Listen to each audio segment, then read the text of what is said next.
आज आमच्या घरी एक खास पार्सल आलं आणि त्या पार्सलची वाट कोण सर्वात जास्त बघत होतं माहिती आहे का? आमची मुद्रा. हे पार्सल तिच्या काकांनी खास तिच्यासाठी मागवलं होतं. पार्सल उघडताच मुद्राच्या डोळ्यांमधला आनंद तर बघण्यासारखा होता. कारण आत होती तिची नवी कोरी सायकल. सायकल दिसताच तिने 1 मिनिटही वेळ न घालवता लगेच ती चालवायला सुरुवात केली. चेहऱ्यावरचं ते हसू आणि मिळालेल्या गिफ्टचा आनंद शब्दात सांगणं कठीण. दीदीला सायकल चालवताना पाहून आदूच्याही मनात आलं, मलाही चालवायची आहे सायकल. मुद्राने अगदी प्रेमाने आदूला सायकल शिकवायला सुरुवात केली.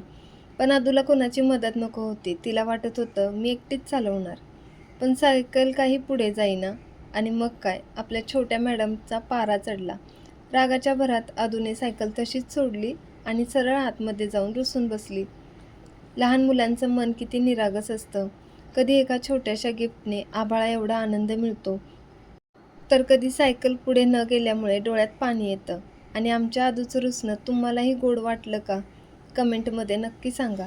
पुन्हा भेटू अशाच एका नवीन ब्लॉगमध्ये.